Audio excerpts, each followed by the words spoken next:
jam 6. Karena aku berharap Indralaya atau Unsri itu 24 jam, Pak. Karena Unsri itu menjadi bagian vital ibu kota Indralaya.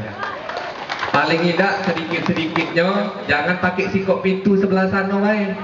Sebelah sini cuma tutup, sore lah tutup, Pak. Harapan aku pintu Indralaya itu dua-duanya tetap dibuka sama dengan adil, baik di sebelah Indralaya Utara maupun di Indralaya sini. Karena itu sangat penting, Pak, bagi sendi-sendi kehidupan di kota ini. Karena kujingok walaupun pintunya sebelah sana masih nak rami sebelah sini tulah. Apalagi kalau pintunya lah dibuka sebelah sini selama 24 jam, Pak. Jangan setelah jam 6 Unsri itu pecah bukan di Indralaya lagi. Insya Allah, Pak. Itu peran pemerintah untuk mendudukkan bersama Rektor Unsri, Bupati dan juga tentunya Gubernur, Pak, untuk duduk bersama bagaimana Unsri ini dapat dimanfaatkan oleh masyarakat kota Indralaya ini, Bapak sekalian, insya Allah. Sudah ada Grab dan Gojek, karena Prabu Muli, Lahat, dan juga Lubuk Linggau itu semuanya sudah masuk, Pak. Bukan sekedar untuk lapangan pekerja yang nyetir Grab atau Gojek, Pak, bukan sekedar itu. Itu sudah pasti menambah lapangan kerja. Tapi UMKM atau ibu-ibu di rumah bisa, Bu, jualan dari rumah wae sambil ngurus anak. Kamu baca, nak menjual bakso, menjual pempek, kamu tinggal di rumah tuh lah, tidak perlu di pinggir jalan kamu menjual karena kecanggihan teknologi yang kita dapatkan sekarang.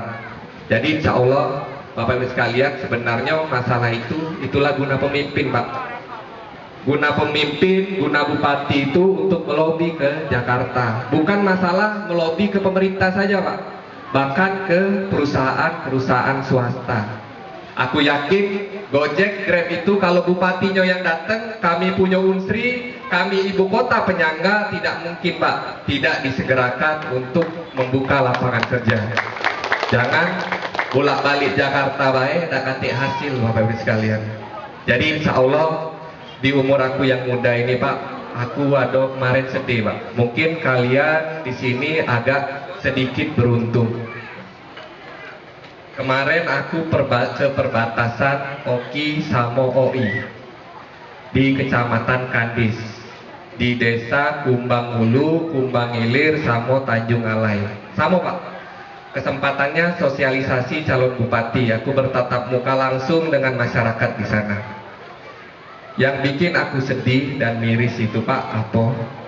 Selama 4,5 tahun mereka tidak pernah melihat yang mana bupatinya. 4,5 tahun tidak tahu dia yang mana bupatinya. Itulah, Pak, yang bikin aku sedih sebagai masyarakat, sebagai putra asli Kabupaten Ogan Ilir dan juga putra Pak Mawardi. Di sana aku sedih.